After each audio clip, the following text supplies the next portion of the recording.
MASN's coverage of the 2023 winter meetings are brought to you in part by your Baltimore area Toyota dealers. For legendary safety and reliability, choose Toyota, and let's go places.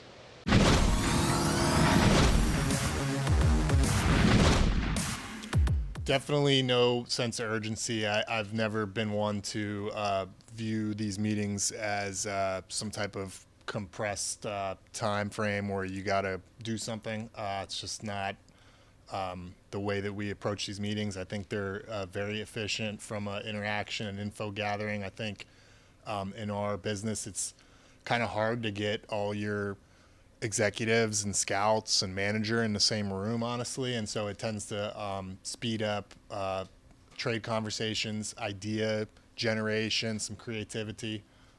Sometimes that leads to deals here. Most of the time it doesn't, but we're not worried about making any deals while we're here. I think it's possible that something happens or you hear something, but in no sense are we feeling any pressure just from the event.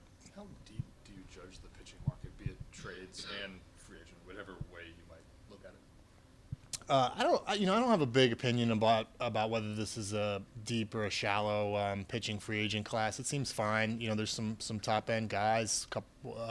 At least a couple of them have already signed, and it seems like a pretty standard, normal year. I would, when it comes to the trade market, I think my observation is there aren't many teams right now that are openly rebuilding, and all but a handful of teams seem to be talking very openly about trying to make the playoffs this year. So there's not a huge glut of sellers right now, but that doesn't mean that trades can happen, baseball trades. And we have a lot of ongoing conversations with teams that are going for it, and just seeing if we match up parts. And some of that's on the starting pitcher side, but a lot of it's been on the bullpen side too. And we're exploring a bullpen addition, and a lot of those conversations have picked up on the trade front recently. But we'll just have to see what happens. Do you still feel like a trade could be more likely than a free agent signing, just because, especially with the prospect depth you guys do have on the position player side?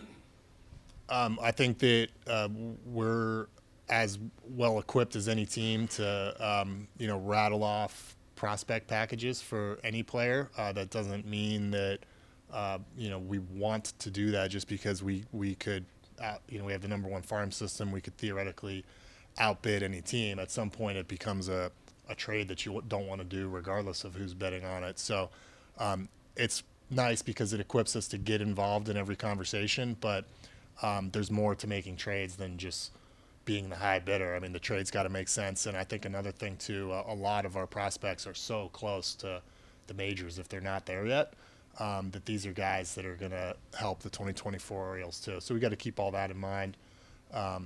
And we're having those conversations while simultaneously talking to agents.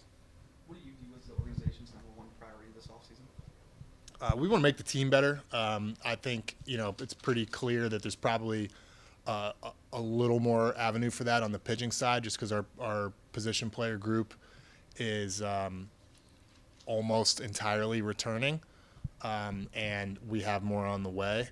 But I think that it can be foolish to speak about what your goals and priorities are without getting a sense of what the market looks like. And sometimes just going out in the market and seeing what opportunities exist will inform that. But I mean, I've said at the beginning of the offseason that we're kind of focusing our early conversations and efforts towards bullpen and starting pitching, and the positional opportunities have been on the back burner. But as time ticks off, that can change.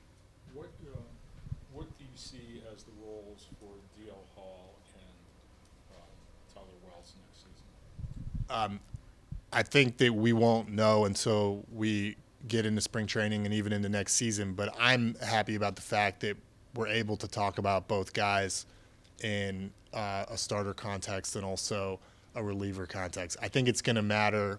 That's going to be determined, obviously, by how well they're throwing, but also what their teammates who their teammates are and what their teammates look like, because we know that both guys have had success in the bullpen. Obviously, DL's was a shorter stint, but we're very familiar with him, having him in the minor leagues now for 7 years.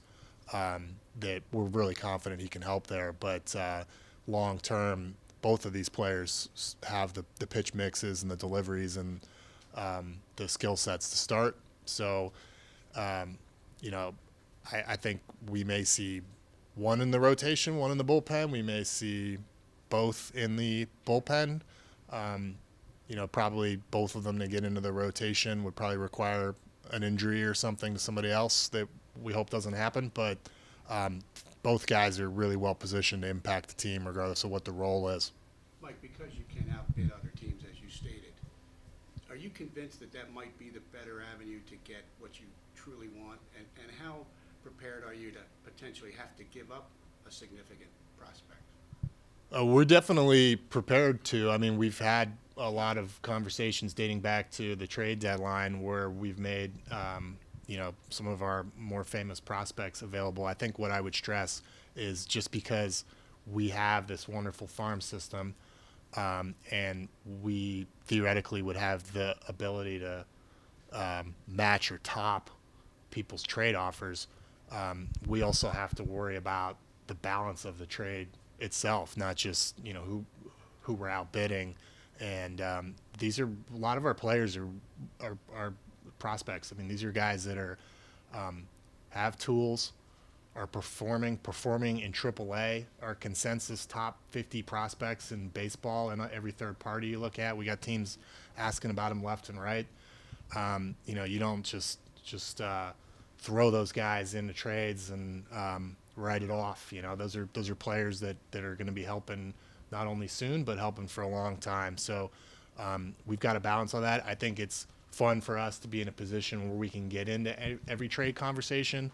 But I also, I think this perception that we have too many prospects and we need to get rid of some of them, that doesn't register with me. We want to have a very talented organization.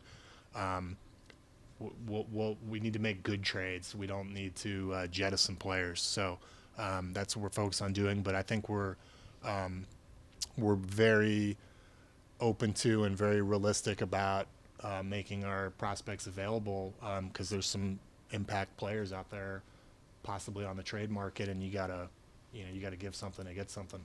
And it's more back burner, but would you like to add a right-handed hitting outfielder because you have the potential to lean quite a bit to the left? Yeah, we have some internal options there, but it's probably on the position player side. As Aaron Hicks is in free agency right now, that role that was a lot of playing time for a guy like him is now vacant. We have some internal players coming that were on the team last year, some combination of being in AAA and the majors. I think there's some interesting guys there, and we're probably going to get somebody who pops out of that group and is able to step into those shoes. But that is an area, I think, particularly from the right side, but not necessarily from the right side, but that would probably the biggest vacancy on the team right now on the position player side would come in the form of that fourth outfielder or some additional outfielder bat depth.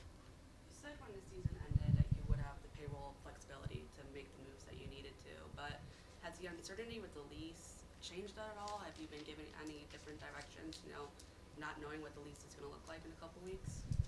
No, that's not a factor. We're equipped to conduct this offseason. It's not in anybody's interest for me to announce what that looks like exactly from a budgetary standpoint or how that has shapen up. But we're in business. We've got clarity. We're working hard to improve this team, and usually when you bring in major league players, they're making some money, and so whether that's trade or free agent, we're aware of that and equipped to assess this market and participate in it. From a philosophical perspective, you've seen teams around the league, like young players getting long extensions that maybe you hadn't seen in years curious, how do you view that trend, be it, a Jackson Trio or, the Braves, what they have done? How do you view giving a young player a pretty lengthy extension? It's so case by case. It's kind of hard for me to opine on your question. I mean, I think a lot of these have yet to play out, and they're so fresh. I think as somebody that celebrates baseball and enjoys it, I think we like seeing players stay with their teams when they're playing well as fans. But that's not always what happens with the way that the system's set up and free agency and a lot of the rights that the players' side have put in place the last 70 years. And I've said all along, this is something that we kind of quietly work on in the background. And, I hope if we find good deals, we certainly have good players. I hope if we find the right deals, which is not easy to do, that, we're able to add some of those to the list from the Orioles. But, you won't hear about it from me until it's out there. What was the reason that you guys changed pitching coaches? We had a great run of pitching development in our organization, and it continues to be the case. And Chris Holt was the person that took our pitching program to a whole new level, starting in the minor leagues in the end of 2018, early 2019. And we're at a place now where we think it's the best use of his skill set to allow him to supervise the entire system and put some focus back on the minor league development with his skill set, and also get a new voice in the dugout for these young pitchers as they kind of go into the next phase of their careers. These are guys that have had pretty successful maturation, whether they're first-year pitchers or second-year pitchers on the starter side. But I think it's often helpful to, have some different influences as you're graduating into another phase of your career. So we hired Drew French recently from Atlanta. He's also somebody that we're familiar with, working with him in Houston. He and Chris have a long-standing relationship. So I think he's going to bring in some good best practices from the Braves and from his own career. But this won't be a wholesale philosophical change, and it just kind of strengthens our pitching department up and down to have this added talent. Are you going to bring in an assistant pitching coach, or is Ryan going to also be part of this? It's very possible that we have another pitching hire. It's not executed yet, so kind of never say never. But it's something that we're working on. Our staff's working on. Brandon's working on. Drew French is working on. Everybody's taking a look at it right now. I think the first step was Drew's hire, and it's possible. But Ryan Klimek is staying in his role as the pitching strategist coach. He's very focused on the game planning. So, like, how do we get out our opponents, pitch sequencing, pitch selection, working with the analytics staff and the advanced scouting staff, and kind of bringing the game plan into the dugout.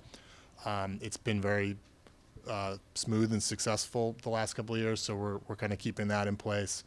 But it's possible that we may hire another pitching coach for the dugout. I just don't know yet.